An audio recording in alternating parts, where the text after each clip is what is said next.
Bismillahirrahmanirrahim. Assalamualaikum warahmatullahi wabarakatuh. Alhamdulillahirabbil alamin, wassalatu wassalamu ala Rasulillah wa ala alihi wa asbihi wa man wala. Alhamdulillah ya, di pagi hari ini kita bisa kembali mempelajari hadis ya, dan kita sekarang masuk ke pelajaran ke-7. Setelah kemarin ya kita sudah pekan kemarin kita sudah mempelajari pelajaran ke-6 ya, yaitu tentang keutamaan pentingnya taubat dan istighfar ya. Pentingnya taubat dan istighfar. Nah, sekarang kita masuk ke pelajaran ke-7, yaitu tentang zikir setelah sholat ya. Zikir setelah sholat. Nah, di sini ada hadis ke-10 ya. Dari Tsauban radhiyallahu anhu berkata, Kana Rasulullah sallallahu alaihi wasallam idan sarafa min sholatis taghfara salasan wa qala Allahumma antas salam wa minkas salam tabarakta dzal jalali wal ikram. Bahwasanya Rasulullah sallallahu alaihi wasallam apabila selesai dari sholatnya, dia beristighfar 3 kali. Lalu mengucapkan, Ya Allah, Engkau adalah yang maha selamat, dan darimu semua keselamatan, serta Engkau banyak memberi kebaikan, wahai pemilik kemuliaan dan kehormatan. Hadis riwayat Muslim nomor 591. Nah, kemudian di sini juga ada hadis ke-11 dari Mu'ad bin Jabal radhiyallahu anhu, bahwa Nabi Shallallahu alaihi wasallam pada suatu hari memegang dirinya dengan tangannya dan berkata, Ya Mu'adu, wallahi inni la uhibbuka faqala usika ya Mu'adu la tada'anni fi duburi kulli salatin taqulullahumma a'inni ala dzikrika wa syukrika wa husni ibadatik ya. Wahai Mu'ad, sungguh aku benar-benar mencintaimu. Maka Mu'ad menjawab, Demi ayah dan ibuku wahai Rasulullah, aku juga mencintaimu. Kemudian beliau berkata, Aku mewasiatkan kepadamu wahai Mu'ad, jangan sekali-kali kamu tinggalkan di setiap selesai dari sholat untuk engkau mengucapkan, Ya Allah, bantulah diriku untuk mengingatmu, untuk bersyukur kepadamu, serta beribadah dengan baik kepadamu. Hadis riwayat Bukhari nomor 690 dan hadis riwayat Abu Daud nomor 1522. Nanti untuk tugas hari ini silahkan kalian ya menghafalkan. Boleh hadis 11, boleh hadis 12 ya. Nanti sebelum kalian menghafalkan hadisnya disebutkan dulu ya, mau menghafal hadis keberapa. Nanti direkam, dikirim ke grup ya, seperti itu. Kemudian di sini ya ada kosakata daripada hadis ke-10 dan hadis ke-11 ya, yaitu yang pertama ansorofa min sholatihi ya. Maknanya adalah selesai dari sholat dengan mengucapkan salam ya. Kemudian assalamu ya, salah satu dari nama Allah yang maknanya yang selamat dari aib, cacat dan kekurangannya. Assalam ya. Assalam itu adalah nama Asmaul Husna ya, nama-nama Allah ya yang baik ya. Kemudian yang ketiga, wa minkas salam ya, engkau yang memberi dan menghalangi keselamatan. Tabarokta ya, ini tabarokta dari kata barokah yang artinya sangat besar kebaikan dan kenikmatan yang kau berikan kepada hamba-hambamu ya. Terus al-jalali ya, al-jalali itu adalah keagungan. Kemudian yang ke ini ya, Ba'abi anta wa ummi ya. Bukan ba'abi ya, abi wa anta wa ummi ya. Kemudian di sini artinya adalah tebusanmu adalah ayah dan ibuku. Kemudian duburi kulli sholatin, setiap selesai dari sholat ya. Kemudian terakhir Allahumma, artinya ya Allah ya. Itu adalah kosakatanya daripada pelajaran ke-7 ya. Kemudian di sini ada istilah ya, istilah daripada ibadah dan juga zikir. Ibadah adalah nama yang mencakup semua perkara yang dicintai dan diridhoi oleh Allah, baik berupa ucapan ataupun perbuatan yang nampak maupun yang tersembunyi. Itu adalah ibadah ya. semua yang dicintai dan diridhoi oleh Allah ya, baik berupa ucapan maupun perbuatan, baik yang nampak maupun yang tersembunyi. Nah, kemudian zikir itu adalah memuliakan, mensucikan, membersihkan, dan menjadikan sebagai satu-satunya sesembahan dan memuji Allah dengan semua pujian serta membaca kitabnya. Nah, itu adalah arti daripada zikir dan ibadah ya. Silahkan kalian juga diingat-ingat ya, kalau bisa dihafal ya, ini kemungkinan nanti akan soal-soal seperti ini akan keluar di soal PAS ya. Nah, kemudian kita lanjut ke makna dan faedah hadis ya. Zikir merupakan perkara yang tidak terputus dari seorang mukmin setelah selesai menunaikan ibadah.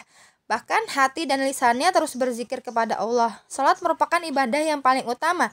Apabila seorang mukmin selesai dari mengerjakan salat, maka dia berzikir kepada Allah ya. Jadi setelah selesai sholat jangan langsung buru-buru pergi ya, tapi harus berzikir dulu ya untuk mengingat Allah. Kemudian yang kedua, disunahkan bagimu setelah salam dari sholat untuk mengucapkan zikir-zikir sebagai berikut ya. Tadi yang pertama yang disunahkan oleh Rasulullah adalah beristighfar 3 kali ya. Astagfirullahaladzim, astagfirullahaladzim, astagfirullahaladzim. Kemudian membaca Allahumma antas salam wa minkas salam tabarakta ya dzal jalali wal ikram. Ya, tadi ya seperti di hadis ke-10.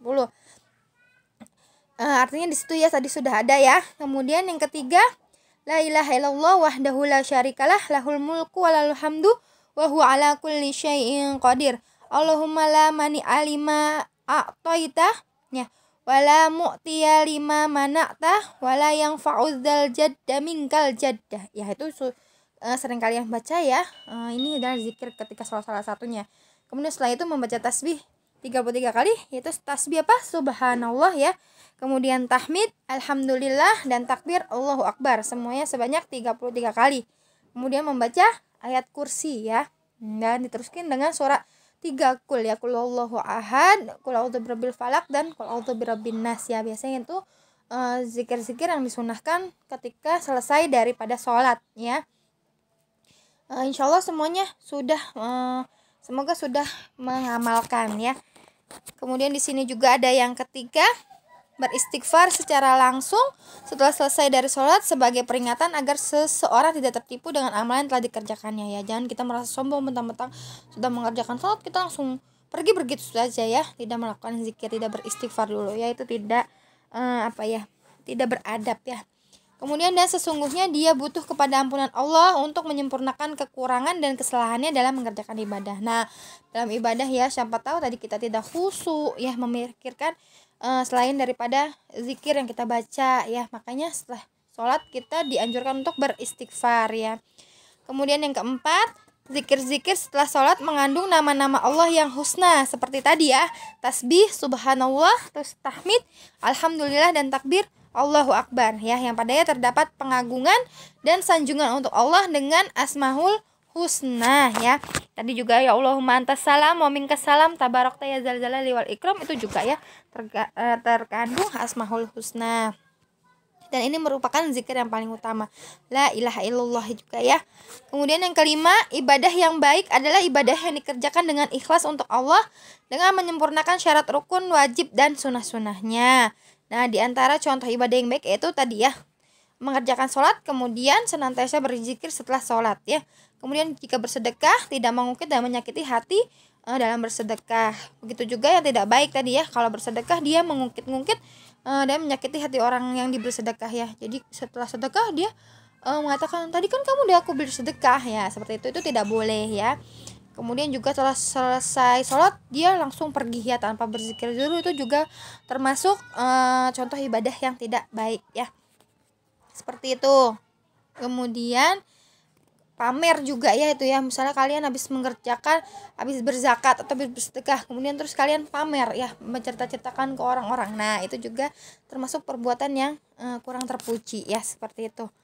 Kemudian yang keenam di sini ada engkau butuh pertolongan Allah dalam semua urusanmu, maka bersungguh-sungguhlah dalam meminta pertolongan kepada Allah dan jangan bersandar kepada kekuatan, kesungguhan, dan kecerdasanmu. Nah, jadi kita selalu merasa butuh kepada Allah ya.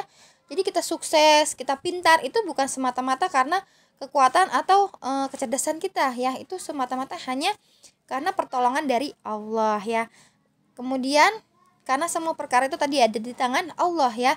Dan sungguh Nabi Shallallahu Alaihi Wasallam banyak meminta pertolongan kepada Allah. Dan di antara doa yang diucapkan oleh beliau Shallallahu Alaihi Wasallam adalah la tukallini ya ila nafsi torfata'in. Nah, la tukallini nafsi ila nafsi torfata'in, dan janganlah engkau serahkan diriku kepadaku sendiri walaupun sekejap mata ya. Nah, dan ini ya hadis dari riwayat Abu Daud nomor 5090 dan Ibnu Hibban nomor 970. Dan semakna dengan hadis tersebut ucapan seorang penyair ya, itu yang artinya kalau tidak ada pertolongan Allah kepada seorang pemuda, maka yang pertama kali mencelakakan dirinya adalah kesungguhannya. Oleh karena itu Nabi Shallallahu Alaihi Wasallam mewasiatkan kepada Mu'adz radhiyallahu anhu untuk senantiasa meminta pertolongan kepada Allah Ta'ala agar terus bisa mengingatnya, yaitu Allah Azza wa Jalla ya. Jadi kita selalu senantiasa memohon kepada Allah ya untuk bisa selalu mengingat Allah dan meminta pertolongan darinya, karena semua yang terjadi pada diri kita itu atas kehendak Allah dan juga pertolongan dari Allah. Seperti itu ya. Jangan kita merasa sombong ya atas kekuatan diri kita sendiri ya. Tidak boleh seperti itu. Kemudian di sini ya ada lagi yang nomor 7 ya. Disukai bagi seorang mukmin apabila mencintai saudaranya mukmin dengan kecintaan yang murni karena Allah. Untuk mengatakan kecintaannya tersebut dengan mengatakan ini ya, inni uhibbuka fillah, sesungguhnya aku mencintaimu karena Allah. Dan termasuk sunnah untuk membalas ucapan tersebut dengan mengatakan uhibbukallah alladzi ahbabtani min ajalahu ya. Nah itu ya, semoga Allah mencintaimu yang telah menjadikan dirimu mencintaiku karenanya. Itu ya. Jadi kalau misalnya ada yang mengatakan ana uhibbuka fillah atau inni uhibbuka fillah, nah kalian membalas dengan uhibbukallah alladzi ahbabtani min ahalahu ya. Terus seperti itu. Nah, di antara tanda engkau mencintai saudaramu muslim yaitu engkau menunjukkan kepadanya semua perkara kebaikan yang mendekatkan dirinya kepada Allah dan mewasiatkan kepadanya sebagaimana Nabi Shallallahu Alaihi Wasallam mewasiatkan kepada Mu'adz bin Jabal radhiyallahu anhu dengan satu doa yang mengumpulkan semua kebaikan. Nah, zikir dan syukur termasuk ibadah yang mencakup dalam ucapan beliau Shallallahu Alaihi Wasallam, dan beribadah dengan baik kepadamu dan dikhususkan serta didahulukan penyebutannya di sini untuk menunjukkan tentang pentingnya perkara tersebut ya. Nah itu ya makna dan faedah dari hadis hari ini ya, yang ke-10 dan ke-11. Kemudian di sini ada ya praktek perilaku keseharian ya. Semoga dengan setelah mempelajari hadis ini kalian bisa mempraktekannya ya, yaitu menjaga pelaksanaan zikir-zikir setelah sholat ya. Lebih disiplin lagi ya dalam melaksanakan zikir-zikir setelah sholat ya. Jangan habis sholat itu langsung pergi ya. Nah itu tidak beradab ya. Kemudian yang kedua, aku berdoa kepada Allah agar Allah membantu diriku untuk mengingatnya, bersyukur kepadanya, dan beribadah dengan baik kepadanya ya. Jadi kita harus senantiasa berdoa kepada Allah untuk Allah membantu kita ya, untuk selalu senantiasa bersyukur ya. Nah kemudian yang ketiga, aku bersungguh-sungguh untuk beribadah dengan baik kepada Allah ya. Kita berusaha untuk selalu beribadah dengan baik ya, bersungguh-sungguh dan juga khusyuk ya dalam beribadah ya. Semoga Allah memberikan pertolongan selalu kepada kita ya. Kemudian yang keempat, aku berusaha untuk selalu memberikan nasihat kepada saudara dan teman-temanku. Jadi misalnya kita tahu ya ada seseorang yang melakukan perbuatan yang tidak baik, nah kita berusaha untuk menasehatinya ya, yang setahu pemahaman kita bahwa itu adalah perbuatan yang tidak baik, seperti itu ya. Jadi kalau kita menasehati orang itu bukan berarti kita sudah lebih baik dari dia, tidak ya. Kita menasihatin dia agar dia tidak terjerumus ke perbuatan yang yang tidak baik ya. Nah kita juga akan mendapatkan pahalanya, seperti itu. Kemudian di sini ada pengayaan ya. Allah memuji kepada orang-orang yang banyak berzikir ya. Di situ ada dalilnya yaitu Quran surat Al-Ahzab ayat 35 ya. Kemudian Allah juga memerintahkan kita agar banyak berzikir. Sama ya, masih di surat Al-Ahzab ayat 41. Kemudian Allah membahas orang yang berzikir dengan menyebut mereka di hadapan para malaikat. Ya, Masya Allah. Jadi kalau kita berzikir, Allah itu akan menceritakan kita kepada para malaikat, ya, Masya Allah nih. Nah, itu dalilnya adalah Quran surat Al-Baqarah ayat 152. Dan terakhir adalah Allah mengabarkan bahwa zikir menjadi sebab ketentraman dan kelapangan hati. Jadi apabila kita merasa gelisah, nah kita harus senantiasa berzikir kepada Allah agar hati kita menjadi tentram dan juga lapang, ya. Dalilnya adalah Quran surat Ar-Ra'd ayat 28. Bisa kalian baca sendiri nggih ayat-ayatnya di situ, ya. Untuk tugasnya tadi ya hanya menyetorkan hadis 10 atau 11, ya, hanya 10 atau 11 saja, ya. Seperti itu ya. Untuk latihannya silahkan dikerjakan mandiri, ya, tidak usah dikumpulkan. Nanti kalau misalnya Ustazah butuh nilai sewaktu-waktu bisa dikumpulkan, ya. Jadi silahkan dikerjakan, tapi untuk yang dikumpulkan hanya hadis 10 dan hadis 11 tadi, ya, disetorkan di grup beserta artinya gitu nggih. Barakallahu fikunna, semoga Allah berikan kemudahan untuk kita semua dalam menuntut ilmu. Saya tutup pelajaran hari ini ya dengan membaca hamdalah alhamdulillahirabbil alamin. Assalamualaikum warahmatullahi wabarakatuh.